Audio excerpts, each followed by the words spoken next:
The 2027 draft class is loaded with talent at all positions, but edge in particular might be one of the scariest groups in next year's class. So let's dive into some early summer rankings on these edges in today's episode of Best Available.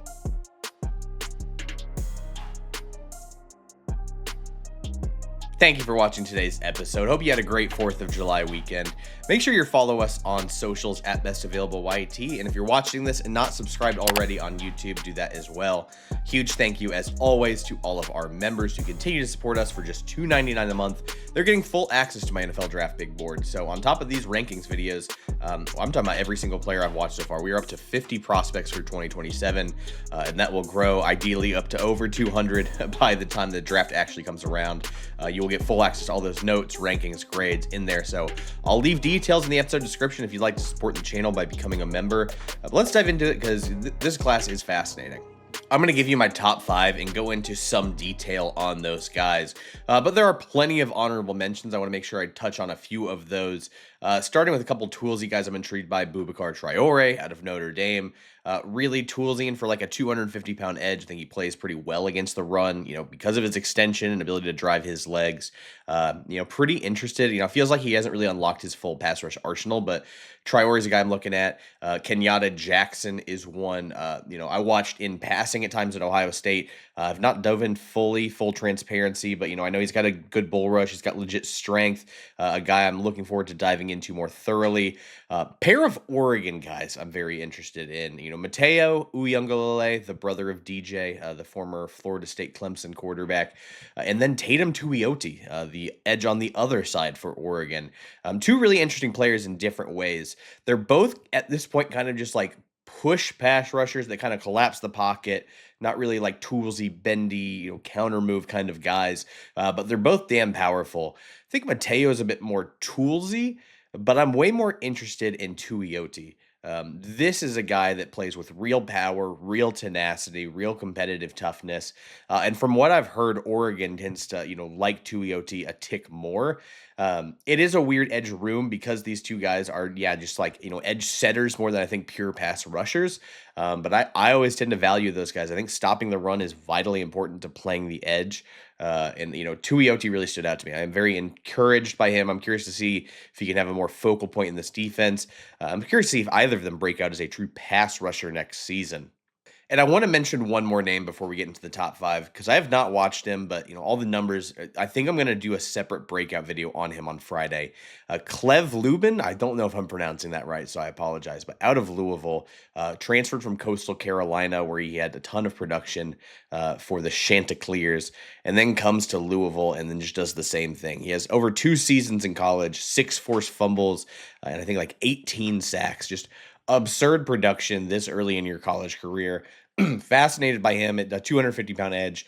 I will be doing a full breakdown on him on Friday. I think I've talked myself into it just talking about him right now. Really curious about that production. He is not in these rankings just because I have not watched him yet. Wanted to give some transparency there, but let me know who else I'm watching, or have not mentioned. I'm always trying to add names to watch for 2027, so let me know in the comments who else I should be watching. Number 5 for me is going to be Quincy Rhodes Jr. out of Arkansas.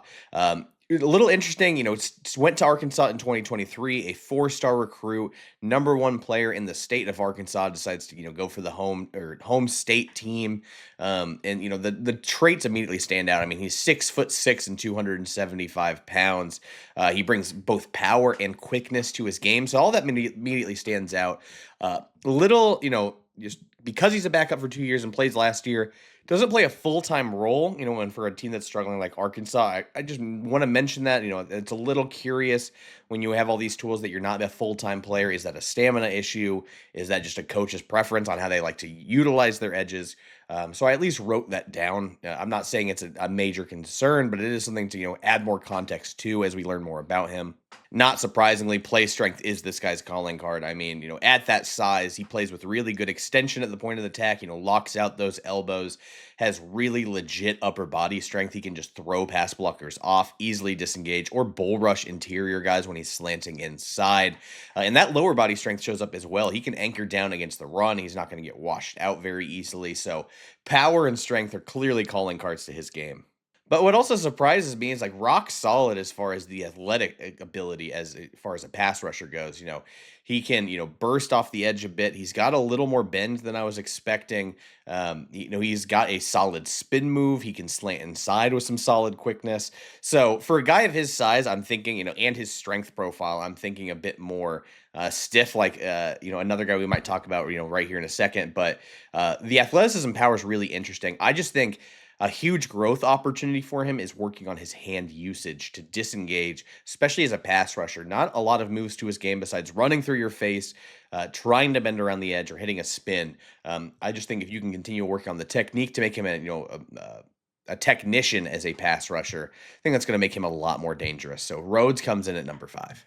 At number 4, I have to hand up. I'm a little bit biased on this one, but it is Heldt out of Clemson. Full transparency, my first year of coaching high school football at Carmel High School was Heldt's senior year. And I was just blown away by this kid. Obviously he was like a 6'6" kid as a senior. But that's not what stood out to me. I don't know if I've ever seen in my 4 years of coaching a kid with the mental toughness that Heldt had. He was not a guy that missed a lot of assignments when I was there or for his final season. But I swear, anytime he had any kind of lapse, he would make up for it the next play, whether it's a tackle for loss, a sack, a forced fumble, anything like that. Just the kid is wired the right way to play football. And then you add on a 6'6", 260-pound frame. Started to have some success at Purdue, transfers to Clemson this past season. At one point early in the year, Dabo Swinney called him their defender that was playing the best on that defense, and that is a defense that included guys like Peter Woods, T.J. Parker, Avion Terrell. Just a loaded defense, and Heldt was really playing well, and it's easy to see why. I mean, he can fly off the edge. He's got really good twitch and explosiveness off the line. He's got that play strength. He is a legit edge setter. Can be really disciplined setting the edge. So keeping that outside shoulder clean, not letting someone bounce outside of him. All of that really stands out. That obviously with that size, extension, play strength, he's going to be able to bull rush. He can hit a long arm too, which I really appreciate. A long arm can be, tricky for some edges, and he just can really work that pretty nicely. His hand usage is solid so far, and I feel like it's going to keep developing. He is a guy that, keeps working on his technique, and it shows up from his time at Purdue versus his time at Clemson. I think he's a tick more stiff than Rhodes. I think he's more of a linear straight line guy, but he's so bursty. He plays with good technique against the run. He has already proven production for a top-tier program as well. I'm really excited about, can Heldt take a big step forward this year? He comes in at number 4 for me, but I do think there's a tier above for these next 3 guys, although number 3 might be a tier in his own. And that's Damon Wilson II for Miami, formerly of Missouri. This is one of those classic, transfer portal era players that's just trying to find the right fit. Starts at Georgia, transfers to Missouri last season, now is at Miami, and earns second-team All-SEC honors last season for Missouri. Had a productive year, and you wouldn't expect much from a 6'4", 250 guy compared to some of the other guys we've talked about already, like these giant behemoths. But that's still rock solid, in fact, good size for an edge. And I'm blown away by the physical tools before he even heads to Miami. He's got very good explosiveness off the snap. He can force that issue against blockers. And if you are a tick slow and getting out of your stance as a blocker, it's going to go poorly for you. But what I love on top of that is Wilson's pad level at the point of attack. He will stay low. He will win with leverage. He can collapse rushing lanes as a run defender, or get under your pads and bull rush. He's got some really legit lateral agility as well. One of those guys that can, feign inside and cut outside, vice versa, really keep you guessing as a blocker. And if you don't focus on your pass set and you try to mirror him, he can really get you off balance with some of that agility. And then he's got legit bend, man. Like, when you have the combination of explosiveness, bend, and agility, there's a lot you can do without having to be a technically refined pass rusher, which is kind of what he is right now. Like, he's not a true power rusher. I think he's got adequate play strength. His leg drive's not all the way there, but he will get extended, and that helps him out quite a bit and limit some of those deficiencies. The overall play strength is just a tick not where it is compared to Rhodes or Heldt. But I still like him, man. Like, especially as a pass rusher. And let me tell you this: the reason he's number 3 on this list he is going to a program where he is going to get a master's degree in playing edge. I do believe, and this is a take I've been saying this offseason, Jason Taylor, the pass rushing or edge coach at Miami, Hall of Fame football player for the Miami Dolphins. He has a chance to start gaining a reputation as one of the best position coaches in all of football. The way he developed Akeem Mesidor and Ruben Bain, had me really circling this because they took massive leaps at Miami. And if Wilson does the same here at Miami, we're talking about Jason Taylor in a completely different light. I think you go to Miami to become a star pass rusher as long as he's there. I think Wilson has a chance to do that. He comes in at number 3 on this list.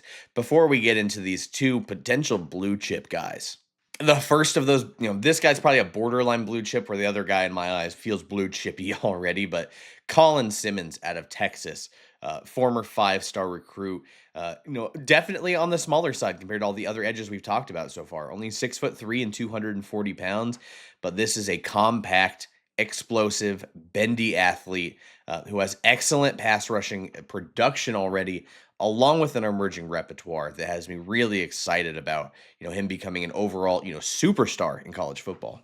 He's only 20 years old, but he's already a second-team All-American, a first-team All-SEC winner. He was the Sean Alexander Award winner for the best freshman in 2024 in all of college football.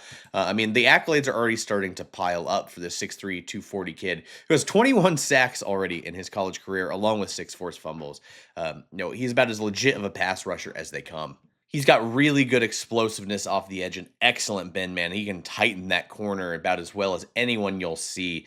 And that helps him so well because he can stay so low to the ground that, especially bigger offensive linemen can really struggle with that. They can get in their sets all they want, but when it comes to striking and engaging, he can get so low to the ground, it can be hard for them to keep their balance while trying to engage with him. But beyond the explosiveness and bend, I just love his effort, man. When you're 240 pounds on the edge, you got to give great effort against the pass and the run. I think Simmons does that to a T. Like, good discipline against the run as well. Like, he's trying to do everything to maximize his ability against the run to make sure that he's not a complete liability there.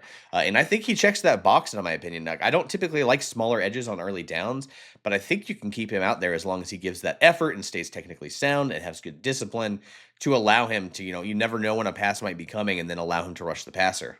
The other thing I love, he's just so fluid as an athlete. So he's got legit speed. You're always preparing for that speed rush, that bend around the edge, that explosiveness. That he can set it up and cut inside and do that really, time it up really well. And you'll just watch blockers whiff trying to, recover inside when he cuts inside. He has such a, versatile repertoire of pass rush moves without getting into the hand usage, which I feel like I could see developing over these 2 years of me watching him. And that is a scary proposition because even when you do get hands on him, if he has some counters to that, man, it gets game over. There's too much you have to plan for against this guy as a pure pass rusher that makes him really difficult to go against, regardless of how talented you are as an offensive tackle. You're not really going to see him as a bull rusher much. That's not a huge surprise. The adequate strength, the strength is definitely better than I would expect from a guy of his frame. I'm not saying 240 is like diminutive. Like there's we got the Bryce Huffs of the world. We got like Romello Height last year in the draft, who was obviously very small. But man, I just for a smaller guy compared to the others on this list, man, like I just love so much about him as a pure pass rusher. He has a chance to be an immediate double-digit sack guy at the NFL level. Really, really fun prospect. But number 1 is reserved for a very special player. We did a video already on him on this channel. You can go check that out in our 2027 NFL Draft playlist. But it is Dylan Stewart out of South Carolina, who might be one of my favorite prospects, period, in this draft class. I found a phrase to describe him, and I'm going to keep using it. But it's like Stewart is a ball of clay, but that clay is made with knives and C4 in it. Because he is just such an explosive, tenacious, terrifying athlete who really doesn't have to win a ton with technique right now. He's 6'5" and 245 and just plays with violence every single rep. Like, he's got that quick twitch, very good explosiveness off the snap. He can just fly into the backfield. But even when he's, winning with that speed, he can also get extended and maximize what has very good length and really use some stack and shed technique. I love to see that, especially against the run, because he's so powerful, so wiry strong that when he gets extended, you can see some head snap back when he's engaging at the point of attack. And like Simmons, he adds on that explosiveness with like legit bend and agility so that he can get around the edge or slant inside. I like when they run him on twists and stunts because, man, interior guys really struggle against his play style with how violent and aggressive it is. And a lot of his deficiencies right now are literally just technique based. Like his pad level can be too high at the point of attack. He can struggle engaging, especially against the run, against the point of attack, like tying those hips with those hands instead of just trying to be like, I'm a better athlete than you, and I'm just going to wrestle you and you get, win this rep. And that kind of also all leads to him, struggling to get disengaged at times, as the outside contained player, which can allow running backs to bounce outside, potentially generate chunk plays. But all of that is technique. And I can work on the technique when I have a guy wired this way. I love his play style so much. It is so rare to see, an edge right now. Like a lot of these guys are very finesse players that are like, the top of the top prospects typically. I'm not calling Ruben Bain that. Let me make the record very, very clear on that one. But man, he just plays with such tenacity and violence and explosiveness. He can be a blur on the football field. And man, when he's on, he takes over football games. It is something really fun to watch. I can't wait for South Carolina. It's a fascinating team this year. It has so many exciting playmakers. If they can all figure out the refinements in their game and take a step forward, South Carolina could be a scarier team than we're expecting. Especially with a guy like Stewart, man, like blue chip for me already. I don't think I have to. I don't think I have to think too hard on that one. And those are our top 5 edges this summer. Really appreciate you guys watching. Again, I'm always looking for new names to watch. So if you're in the comments being like, hey, how come you didn't mention this guy?